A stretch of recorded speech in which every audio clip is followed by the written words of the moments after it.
Hello दोस्तों, स्वागत है आप सभी का मेरे चैनल कार डीमंस पे। और आज हम लेके आए हैं आप लोगों के लिए एक नया टॉपिक कि why naturally aspirated engines are dying.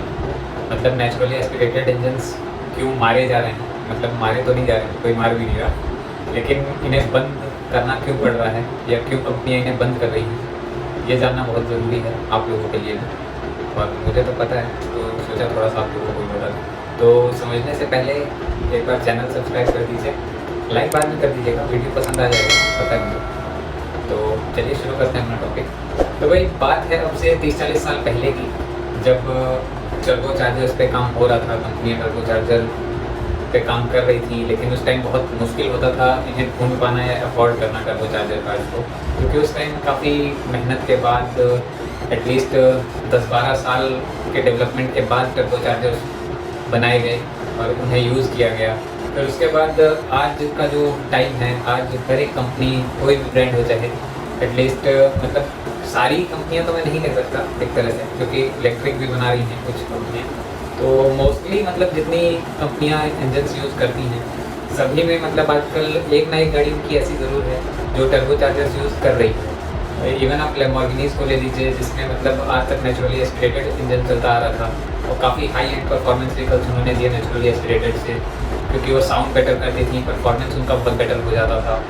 लेकिन अब उन्होंने भी अपनी जो प्रीमियम एसयूवी, इवन जो सबसे ज़्यादा बिक रही है, सबसे ज़्यादा बिकने वाली प्रीमियम एसयूवी मैं कहूँगा लैम्बोर्गिनी उरस, तो उसमें भी टर्बो चार्जर्स का यूज़ किया जा रहा है उरस में।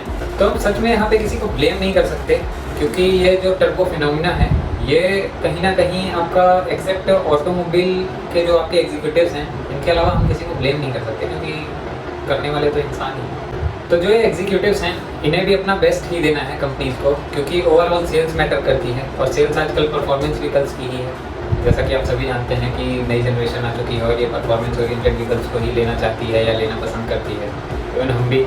तो फिर टर्बो चार्जर्स का यूज़ ऑब्वियस हो जाना था, क्योंकि नेचुरली एस्पिरेटेड इंजन सबको बहुत बड़े ब्लॉक बनाने पड़ते, बहुत सारे पार्ट्स वगैरह सारी चीज़ें हैं। और इसमें कंपनीज़ के इंटरेस्ट के लिए इन्होंने एग्जीक्यूटिव्स ने ये सब चीज़ें की हैं, क्योंकि उन्हें वही ओवरऑल प्रॉफिट बनाना है। लेकिन इस वजह से naturally aspirated engine endangered list में क्यों आ गया, ये अगर मैं सिंपल वर्ड्स में कहूँ तो सिर्फ पैसे की वजह से। हाँ सही कह रहा हूँ मैं, पैसों की वजह से, क्योंकि भाई इन्हें अपनी गाड़ियाँ बेचनी है और सेल्स जिसकी ज़्यादा होगी वही कंपनी चलेगी, जाहिर सी बात है। नहीं तो कभी यहाँ से कोई कंपनी अपना वगैरह बिस्तर बांध रही है, कभी वहाँ से कोई कंपनी बांध रही है, तो ये सब चलते रहता है। इसीलिए जो कंपनी टाइम के साथ बढ़ेगी, ग्रो करेगी, वही कंपनी सस्टेन कर पाएगी। तो सब पैसे की मोह है। लेकिन और इंटरेस्टिंग आंसर इसका ये है कि यहाँ पे जो कि कॉस्ट कट करने का जो फैक्टर है कि कॉस्ट कटिंग करो और कस्टमर को एक्साइट करो, ताकि कॉस्ट तो ये अपनी प्रोडक्शन कॉस्ट जो इनकी है उसे तो ये कर लिए कम, और कस्टमर्स को ये सेटिस्फेक्शन रहे कि आपको परफॉर्मेंस मिल ही रहा है। तो वो चीज़ है कि आप एक्साइटेड भी हो रहे हो फास्ट कार्स चला के और कंपनी की कॉस्ट भी कम आ रही हो। तो ये वैलिड आंसर है वैसे इसका। बाकी आप लोग भी बताते रहिएगा मुझे कि क्या है क्या नहीं है ना। तो हम सभी को नेचुरली एस्पिरेटेड इंजन्स पसंद हैं, वैसे पर्सनली मुझे तो बहुत ज़्यादा पसंद नहीं है, लेकिन काफ़ी लोगों को पसंद है। तो वही बात है कि लेकिन जो अनफॉर्चुनेट रीजंस हो रहे हैं जिनकी वजह से इंजन आउट हो रहा है, वो अब जान लेते हैं कि मेन पॉइंट्स क्या हैं। और पॉइंट नंबर 1 इसी में आ जाता है कि टर्बो कैन सेव फ्यूल। भाई जैसा कि मैंने कहा, टर्बोज कैन सेव फ्यूल, तो टर्बो जो है आपका माइलेज भी बढ़ा देता है एक तरह से। इवन मैं ये नहीं कह रहा कि आप बिल्कुल हाई एवरेज में चलते रहेंगे रेगुलर, तो भी वो एवरेज नहीं देता रहेगा, लेकिन अगर आप जनरल जैसे जनरल ड्राइव जो भी होती हैं उसमें आपका कहीं ना कहीं नेचुरली एस्पिरेटेड से ज़्यादा इकोनॉमिकल पड़ जाता है आपको टर्बो चार्जर वाला इंजन, और आपका कॉस्ट इसमें कम आती है। तो यही बात है। तो जो कस्टमर्स को गाड़ी बेचने का सबसे बड़ा पॉइंट बन के आता है सामने, वो यही है कि भाई आप लोग भावना माइलेज नहीं दोगे तो कस्टमर अट्रैक्ट कैसे होएगा, और साथ में आप परफॉर्मेंस फिगर्स भी दे रहे हो और अच्छा माइलेज भी दे रहे हो, तो ऑब्वियस एक कस्टमर से अट्रैक्ट तो होंगे ही। तो टर्बो चार्जर्स जिन्हें बनने में करीब 1 दशक का समय लगा, और इंजीनियर्स इस परसूट में थे कि पावर के परसूट में थे इंजीनियर्स की, पावर निकालना है इंजन से, पावर निकालना है इंजन से, क्योंकि उस टाइम बिल्कुल पावर नीडेड थी, क्योंकि मोटर स्पोर्ट्स वगैरह भी पीक पे थे, सारी चीज़ें थी और लोगों को पसंद आ रही थी फास्ट कार्स। तो ये भी बात थी। तो इसी वजह से पहले जो सिंगल टर्बोज आते थे वो पोर्शा 930 टर्बो जो थी उसमें आया था, फिर वॉल्वो 240 टर्बो आई, फिर उसके बाद साब 900 टर्बो, उसके बाद ट्विन टर्बोज का ट्रेंड चला, उसके बाद ट्विन टर्बोज पे काम होने लगा। बट फिर ये इवॉल्व हुआ और सिक्वेंशियल टर्बो चार्जिंग में इसकी माजदा RX-7 आई अपनी ट्विन टर्बो के साथ, उसके बाद निसान 300 ZX टर्बो, और फिर आपकी सुप्रा एक्सेट्रा, ये सब गाड़ियाँ आई जो ट्विन टर्बो के साथ आई थी। और इन गाड़ियों को आप मतलब मॉडिफिकेशन का पोटेंशियल है इन गाड़ियों में कि आप अपने टेस्ट के हिसाब से, अपनी नीड के हिसाब से आप इनमें पावर एनहेंस कर सकते थे, किसी भी हद तक जा सकती थी ये गाड़ी मॉडिफिकेशन होने के बाद। तो यही बात थी, और स्टाइल तो था ही इन गाड़ियों में, और अपने परफॉर्मेंस से इन गाड़ियों ने जलवा बिखेरी रखा था।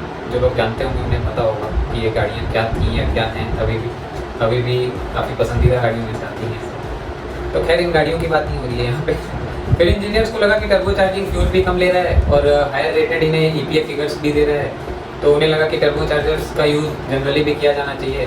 तो यही रीज़न था कि इन्होंने टर्बो चार्जर्स पुट करने शुरू करे इंजन्स में। तो बस फिर तभी पहली बार नेचुरली एस्पिरेटेड इंजन्स को थ्रेट हुआ कि भाई अब लगता है टाइम नज़दीक है। तो ये वाली बात थी।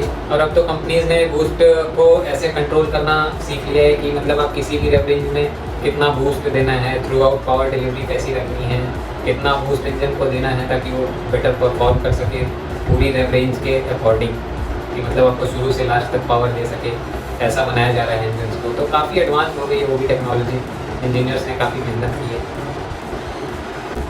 तो बिल्कुल बेसिक बात बता दूँ तो एक छोटा इंजन एक टर्बो के साथ ज़्यादा पावर और बेटर फ्यूल इकोनॉमी दे देता है आपको, रेदर देन एक बड़ा नेचुरली एस्पिरेटेड इंजन जो कि आपको बनाने में भी कॉस्ट ज़्यादा लग रही है, पार्ट्स उसमें ज़्यादा बड़े लगाने पड़ रहे हैं उसको पावरफुल बनाने के लिए, और वो फ्यूल एफिशिएंट भी कम। तो टर्बो बेटर है। वैसे इस पर भी आर्ग्यूमेंट हो सकता है, क्योंकि अगर फुल थ्रॉटल्ड हुई, मैंने आपको बताया कि अगर फुल थ्रॉटल चलाया जाए तो टर्बो की माइलेज डिप करती है, लेकिन आप कई सारे जीवन तो फुल थ्रॉटल चलाओ तो मैनेज कर लेना, तब तो टर्बो ही नहीं होगा। तो इफ एंड बट्स तो सभी जगह रहते हैं दोस्तों, लेकिन मैं आपको और एक छोटा सा और एग्जाम्पल दे देता हूँ। चलो जब अपनी वीडियो बनाने बैठी है तो आप ले लीजिए अभी जो रिसेंटली आपकी स्कोडा स्लाविया आई है, वो 1 लीटर के साथ आपको 114 हॉर्स पावर देती है। ओके, तो 1 लीटर टर्बो पेट्रोल है वो, जो आपको 999 सीसी में 114 हॉर्स पावर दे रहा है। ध्यान से सुनिए, 114 हॉर्स पावर 1000 सीसी के दे, ठीक है। उसके बाद आप ले लेते हैं सियाज को, जो कि नेचुरली एस्पिरेटेड इंजन आता है 1.5 मतलब 1500 सीसी का, और वो आपको 103 हॉर्स पावर बना के देती है। तो आप देख सकते हैं 1 लीटर का इंजन ज़्यादा पावर दे रहा है क्योंकि उसमें टर्बो है, और आपकी सियाज कम पावर बना रही है, और जबकि ब्लॉक उसका बड़ा है। तो बेसिकली ये डिफरेंस है। अब आप लोग मुझे ये मत कहिएगा कि सिटी 119 दे रही है 1.5 के साथ, भाई वो सिटी है और उसके पीछे भी कोई रीज़न हम लोग जानते हैं कि कैसे क्या चीज़ें निकालनी है, और उसकी कॉस्ट भी इसीलिए थोड़ी ऊपर ही रहती है। तो वो भी चीज़ समझिएगा। और वो तो एजेस से इंजन चल रहा है, उन्हें बहुत ज़्यादा उससे छेड़ने की ज़रूरत नहीं है क्योंकि वो फ्यूल एफिशिएंट भी है। वो आई वीटेक है कुल मिला के, तो उसमें बहुत अपन बहस नहीं कर सकते। उससे बेटर कोई पेट्रोल इंजन में नहीं कहूँगा कि कोई है, वो क्लास है। खैर चलते हैं अब अपन दूसरे पॉइंट की तरफ, नहीं तो पहले पे रह जाएंगे। ये थोड़ा बड़ा पॉइंट है। तो turbo engines can make more power and save money in development. वैसे मैंने उसमें भी बता दिया, पर ये अपन ने पॉइंट अलग ही रखा है। तो जैसा कि इसमें साफ है कि टर्बो इंजन्स ज़्यादा पावर बना सकते हैं और सेव मनी इन डेवलपमेंट, मतलब ये डेवलपमेंट में कंपनी के पैसे भी बचाते हैं, है ना। अब इसको एक्सप्लेन अपन करते हैं कि जो कंपनीज गाड़ी बनाती हैं उन्हें पता है कि वो टर्बो के साथ आपका कम पैसों में ज़्यादा पावरफुल इंजन बना सकती है ना। तो और वो भी कहीं ज़्यादा हायर आउटपुट दे देंगे जो इंजन की, मतलब आपको वही जो मैंने अभी बताया आपको स्लाविया वाला एग्जाम्पल, कि मतलब आप छोटे से इंजन से बहुत ज़्यादा पावर निकाल लो। हालांकि वो सब रिलायबिलिटी परफॉर्मेंस, इसके लिए मैं अलग वीडियो बनाऊंगा, आप लोग वो ज़रूर देखिएगा, क्योंकि इंडिया में एक मिथ चलता है परफॉर्मेंस कार के पीछे। क्योंकि अब चलिए हो गया, बता रहा हूँ तो मैं बता देता हूँ, सेकंड पॉइंट पे अपन अभी डिस्कस कर लेते हैं कि आप लोग मतलब आप लोगों को जब परफॉर्मेंस कार कंपनियों ने दी, वो आप लोगों ने ली नहीं, पोलो पोलो पोलो करते हैं लोग, जर्मन दिस एंड दैट। काय का जर्मन, क्या जर्मन, कितनी रिलायबल है भाई पोलो। TDI 80,000 90,000 पे ख़त्म, सीताराम हो जाती है भैया, नहीं चलती। आपकी TSI वगैरह क्या लाइफ है, सर्विस कॉस्ट देख लीजिए। और इनसे 20, ठीक है 20 भी नहीं कहूँ, पर इनसे पिछड़ी हुई गाड़ियाँ नहीं थी, काफ़ी सारी गाड़ियाँ हैं जो पोलो से या पोलो की लीग में थी। आप फोर्ड को ले लीजिए, और आपको जब परफॉर्मेंस ओरिएंटेड कार्स देती थी, फिएट देती थी, अबाट पुंटो आती थी, बलिनो RS देती थी। मारुति ने कभी कोई टर्बो पेट्रोल गाड़ी नहीं दी, लेकिन बलिनो जब दी तो किसने ले ली भाई, 2-4 लोगों ने लिए, कुछ होंगे भी नहीं, तो लोगों ने ली नहीं। अब जब कंपनियां बंद कर देती हैं तो फिर वही बात है, फिर लोग बोलते हैं टाटा ने JTP दी थी, ले ली, 7.5-8 लाख रुपए में क्या चाहिए था भाई, 114 हॉर्स पावर मिल गई थी, चलाते मज़ा आ जाता है। खैर चलिए, इस पर मैं वीडियो बनाऊंगा ज़रूर, देखिएगा ज़रूर। खैर अपन चलते हैं अपने नेक्स्ट पॉइंट पे, नहीं तो फिर काफ़ी लंबा स्ट्रेच हो जाएगा इसका वीडियो। हाँ, तो अपन बात कर रहे थे कि हाँ, ज़्यादा आउटपुट वाले इंजन बना सकते हैं कंपनी छोटे इंजन के साथ। और कार वर्ल्ड में जहाँ तक आप हैं, आप जानते हो कि आप सब नंबर्स का गेम है, चाहे आप 0 to 60 ले लीजिए, चाहे आप क्वार्टर माइल ले लीजिए, ड्रैग रेसेस ले लीजिए, जनरल रेसेस ले लीजिए। जो भी लोग हैं, लोग ट्रैफिक से छूटते हैं तो लोग सोचते हैं मैं ही सबसे आगे निकलूँ, वो चीज़ चाहिए अब लोगों को। तो वो चीज़ कैसे दे पाएंगे आप, परफॉर्मेंस देना पड़ेगा आपको, और उसके लिए आपको टर्बोस देने पड़ेंगे, है ना। तो वो चीज़ है। तो जो आपका क्वार्टर माइल हो गया, दिस एंड दैट, जो भी चीज़ें हैं, तो इसमें आपको टर्बो कंपनी को पैसे ही पैसे देगा, क्योंकि भाई परफॉर्मेंस ओरिएंटेड व्हीकल्स ही बिक रहे हैं, तो इसीलिए कंपनी को टर्बो लानी पड़ रही है। लाने क्या पड़ रहे हैं, वैसे उन्हें तो फ़ायदा ही हो रहा है कि लोग और ये वो तो सस्ते मिल जाते हैं, तो ये बात है। और लोगों को क्या चाहिए, ज़्यादा हॉर्स पावर, क्विक एक्सीलरेशन, तो ये सारी चीज़ें टर्बो दे तो रहा है, और क्या चाहिए। तो यही बात मैं कर रहा था कि एग्जीक्यूटिव्स ने बायर्स के इंक्लाइनेशन को भी समझा कि किधर को इंक्लाइन हो रहे हैं कस्टमर्स, कि मतलब नई जनरेशन आ रही है, सब परफॉर्मेंस ओरिएंटेड व्हीकल्स की तरफ जा रहे हैं, तो यही चीज़ को देखते हुए टर्बो लाना पड़ा, तो अच्छी बात है। और पावर बूस्ट करना ईजी हो गया टर्बो चार्जर के, तो इनके लिए तो दोनों चीज़ें आसान हो गई। तो फिर से सिंपल वर्ड्स में अपन एक बात कर लेते हैं इस पॉइंट के ऊपर भी। आप बेसिकली मान लीजिए कि कोई पुराना इंजन है, ठीक है, उसे आपको ट्यून करना है, तो आप अगर टर्बो चार्जर एकोमोडेट करना चाहते हैं तो वो काफ़ी सस्ता हो जाएगा, रैदर देन आप उसे जनरली मॉडिफाई करके उसकी पावर बढ़ाएंगे, तो वो चीज़ आपको बहुत महंगी पड़ जाएगी, है ना।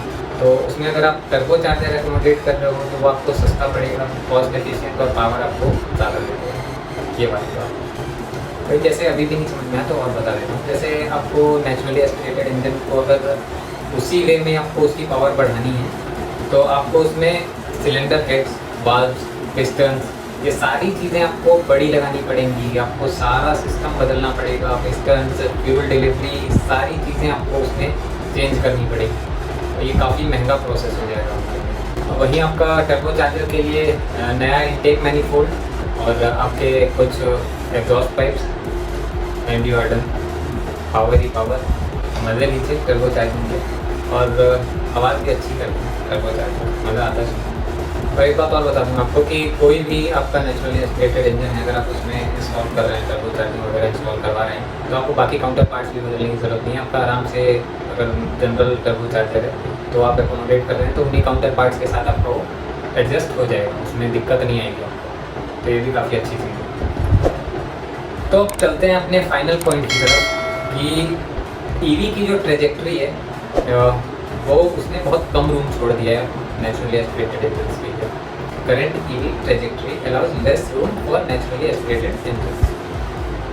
तो जैसा कि ये भी साफ ही है कि अब ईवीज़ का ज़माना आ रहा है, सारी कंपनियां ईवीज़ पे स्विच हो रही हैं, सारी गाड़ियां करीब, किसी का 2025 डेडलाइन है, किसी का 2030 डेडलाइन है, तो सब ईवीज़ की तरफ जा रहे हैं। 3% मार्केट शेयर लेके अभी से बैठ गई हैं ईवी, तो बहुत बड़ा चेंज आने वाला है एनवायरनमेंट के लिए। हालांकि इंडिया में तो कोयले से ही प्रोडक्शन होता है इलेक्ट्रिसिटी का, समझ में नहीं आता क्या एनवायरनमेंट बचाना, वैसे बचाना चाहिए, लेकिन यहाँ तो कोल से है सारी इलेक्ट्रिसिटी का प्रोडक्शन, तो यहाँ बहुत फर्क नहीं पड़ता। और वैसे भी कौन सा सब्सिडी मिल रही है चार्जिंग स्टेशन पे, अंधाधुंध पैसे चार्ज हो रहे हैं, GST लग रही हैं, तो उन पर तो रिबेट करो, कंसेशन करो, तब तो कुछ फ़ायदा है इलेक्ट्रिक लेने में।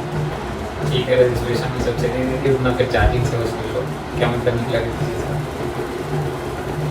तो भाई इलेक्ट्रिक आपकी पावरफुल भी होगी, आपको मतलब इवन जो हार्डकोर इंजन्स हैं उन्हें भी भाई शर्म से मार देते हैं आजकल इलेक्ट्रिक इंजन।